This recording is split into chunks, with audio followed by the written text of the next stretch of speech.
Good afternoon. My name is Brian O'Hara, B-R-I-A-N-O''H-A-R-A, Minneapolis Police Chief. So I'm sure, as many of you know, last week we had two incidents where two of our masjids in South Minneapolis were set on fire while people were inside praying. That included women, children, and families. And obviously, an act so heinous is clearly one that's intended to inflict terror into the hearts of our community members. Houses of worship are sacred spaces in our city, and many of them, including our masjids, serve as resources for our community, for families to gather, for daycare, for children's activities. So setting fire to a sacred facility where children and family gather is incredibly inhumane. This level of blatant hatred cannot be tolerated. On Monday, I was visiting Masjid Omar with the Imam, with Jelani Hussein from CARE, and members of the community there to discuss the fire that had just happened before. By the time I left there and met with the U.S. Attorney to discuss what was going on in this case, I got a phone call again from Jelani indicating that we had another masjid on fire in the city. So I responded down there that night, was on the phone with the U.S. Attorney, with the FBI, ATF, and all of those federal resources came to the scene that night. And I can tell you that night, it wasn't even clear to us if the two incidents were connected or if it even was another act of arson. But I'm just incredibly thankful for the hard work of literally dozens of members of the Minneapolis Police, for the involvement of the U.S. Attorney's Office, the FBI, and the ATF, and their tireless work to bring this individual to justice. This type of hatred will not ever stand in Minneapolis. Let this be a lesson to anyone who seeks to inflict hate upon our residents, that we will not tolerate that. We will remove you from our streets, and we will ensure that you are brought to justice. I got off the phone earlier today before I came here with the sheriff of Blue Earth County Sheriff's Office. And last night, just as a matter of routine, the sheriff's office there has a contract to do certain transports between medical facilities and mental health facilities. And when a call came in to do a transport last night, the attentiveness of a dispatcher realized that this was the person that we were interested in making an arrest. So thanks to the work of the dispatcher, the chief deputy from Blue Earth County, the sheriff of Blue Earth County, that person was safely arrested last night.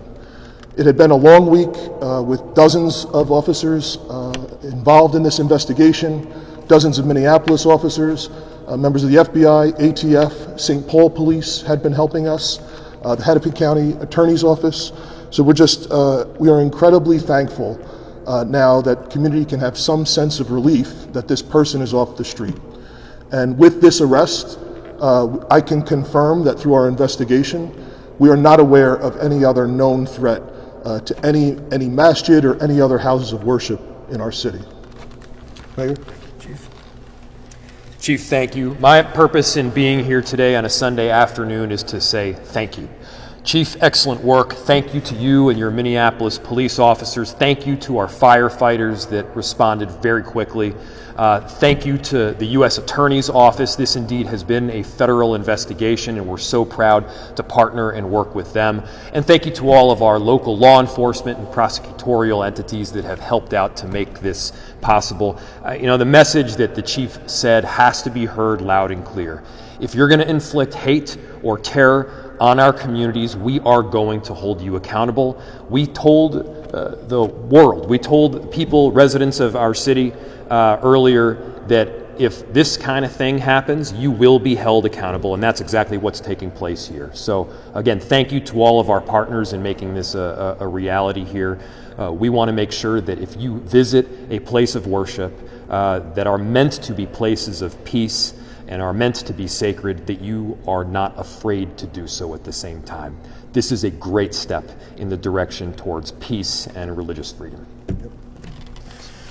Thank you, Mayor. And the mayor was with me visiting some of these masjids and members of our community throughout the week, as well as members of the municipal council here. So thank you, Mayor, for your leadership and for helping me engage with so many members of the community, because I know that meant so much to them.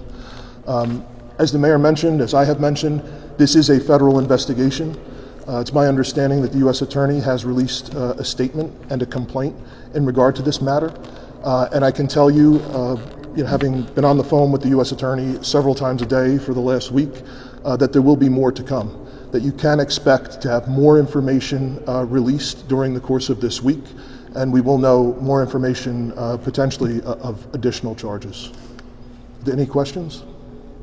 At this point, do you know of the motive, or is that part of the federal investigation? That's part of the overall investigation, but like I've said from the beginning, clearly there is a pattern behind this, and it's one thing to say a prosecutor needs to establish a certain level of proof to prove criminal charges, but as far as I'm concerned, we are going to assume that this is motivated by hate, this is motivated by bias, and that's why we've been reaching out to all of law enforcement who would possibly listen to us to raise the alarm on this and ensure that we're getting a very swift response to bring this person to justice. Can you explain the transfer in a medical facility and how he was arrested? I was a little confused at that part, or why he was there in the first place. Yeah, I can't explain that. I can tell you we have been very close on this person's tail over the last week. He's moved around several times. A lot of that will come out as more information is released. But yeah, the most I can tell you is that the Blue Earth County Sheriff's Office does have a contract to provide transportation between certain medical facilities for mental health issues and others. And really, it's only due to the attentiveness of the dispatcher and the officers involved, and then the chief deputy who responded himself to make sure that this person was arrested and taken into custody. So it's a great story about how law enforcement works. This is all week. We've had dozens of folks involved from, again, U.S. Attorney's Office, Hennepin County, FBI, ATF, the County Sheriff's Office, and kind of everybody coming together and doing their due diligence, being attentive, and that's how this person got off the street. And that's I'm incredibly thankful for that, because nobody's looking to take credit for it. They were just looking to ensure that our people can be safe. So I'm incredibly thankful for that. I'll say one more. Yes, sir. When you're down significant numbers of officers, having these partnerships are all the more crucial. And one of the things that you've seen over the last several months is these extraordinary expanded partnerships between local, state, and federal entities. And I'll tell you, they've helped a whole lot. Making sure that we are as strategically as possible deploying the resources that we have and working together with other jurisdictions. That's ultimately what led to the result that we're here on today. And that's part of the progress going forward. I know that, Chief, there was added security when this person was still out there. Yeah. Is that changing at all, even though there's been an arrest? As I mentioned, we have no known, information to indicate that there is any longer a threat. However, we recognize that people's perception at times, can be damaged. This person clearly, walking right into a house of worship that is open to community, walking right past people who are praying and lighting a fire while people are inside is absolutely outrageous. And, even though we have this person into custody, we will ensure that we do continue to have enhanced patrols around all houses of worship. We don't know. Maybe this person, if they remained on the street, would decide that their next target would be a Catholic church or a synagogue. We don't know, or some other place where community gather.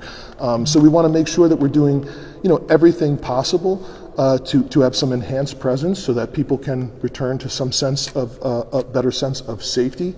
And we have instituted some changes internally here to ensure that this type of thing is elevated and raised from the moment a 911 call comes in. So, for example, I've worked with the 911 Communications Center to ensure that anytime someone calls 911 for an emergency or potentially a crime in any house of worship, that as soon as the call is received, the field supervisor from police is immediately notified over the radio.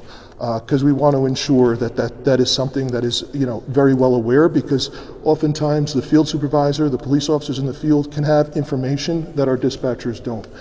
And we want to make sure that, in an instance here where we've had instances at houses of worship, that we ensure that we're responding as swiftly and as thoroughly as possible. Probably a little bit out of the loop, but is he responsible for both mosques, the incidents that took place? We believe he is responsible for both masjids. We also believe he is responsible for other acts of vandalism that have occurred that are somewhat related over the last several months. And I believe, just in conversations with folks from community, that other acts have happened. That other acts of vandalism and things like that, which he may have been responsible for, but ultimately were not reported to police because people thought those things were minor. They didn't think anything of it. But now, in conversations with community, being present, we have learned that there's potentially other things that have happened, outside of arson, that this person may be responsible for that weren't even reported. Are those incidents the same communities, the Muslim community, or just different communities? I'm not sure if it is exclusively Muslim or exclusively to Somali community, but that is definitely a pattern in there. However, it could be others. I think our malls had been targeted. So yeah, I mean, there is a correlation there, but I don't know if it's specific only to that. I know that you guys just recently passed the ordinance for cult of Frey. Do you call it, statute thing? Yes. Any correlations? Maybe that's not what just happened afterwards. Well, it's certainly a concern. It is a fact, that the mayor and the council did make that change, and it is a fact that these incidents occurred after. There's other incidents that occurred prior, acts of vandalism, but arson in a house of worship is a significant escalation from someone who is spraying graffiti or causing other damage. So, yeah, I mean, it is simply a fact that is the order that these things happened. Yes.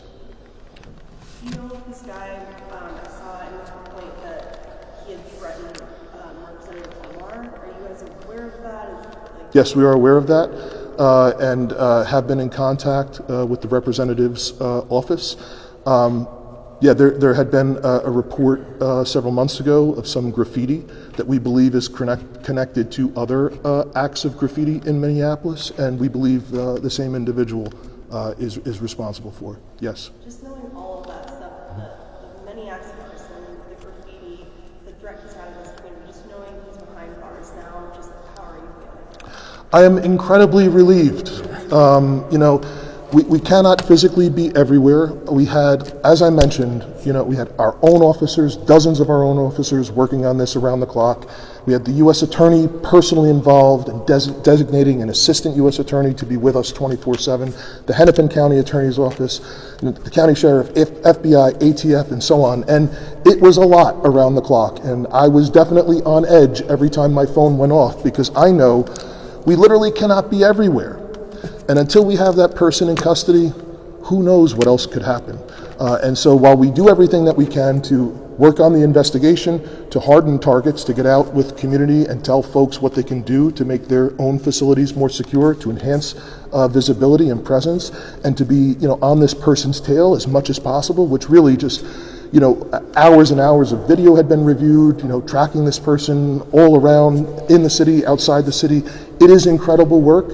But none of it ensures that this person can't do anything else until they are locked up behind bars. I was getting updates multiple times a day from our chief, and the reason was we were all concerned. We were concerned about something like this happen again. It had already happened multiple times, and we've seen incidents from around the country where mosques or synagogues, places of worship, or people of color generally have been targeted. Obviously, in the past, they have been targeted around hate. We didn't know this particular circumstance that led to these particular attacks, but what we did know is that we had to get the particular individual off the street. And so the concern and the multiple calls that I was getting a day to get briefed in on the topic was because we did not want something like this to happen again while we were all working collectively to arrest the offender. Yeah. And I'll also say, you know, this is a big part of also building trust in our police officers.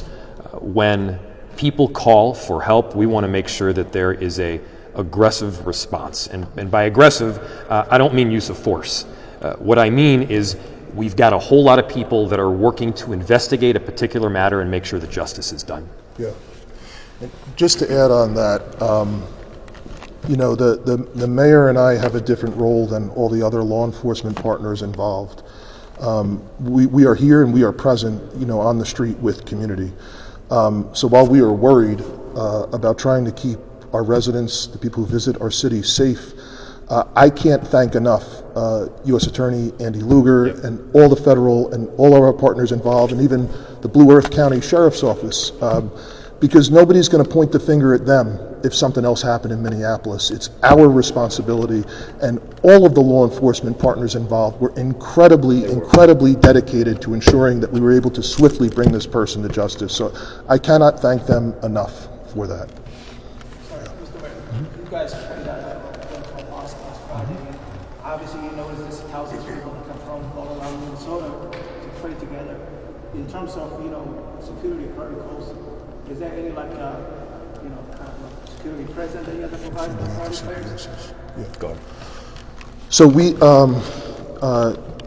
been working with CARE Minnesota, Jelani Hussein. He's provided us with a list of all of the masjids, and we're working with, actually we have members of the council who have volunteered to help us, and we're going out, we've already started going out to all the various masjids throughout the city. There's 20 in the city of Minneapolis, with our civilian crime prevention specialists to help review security features at facilities, which is something that's commonly done for businesses throughout the city, for other houses of worship.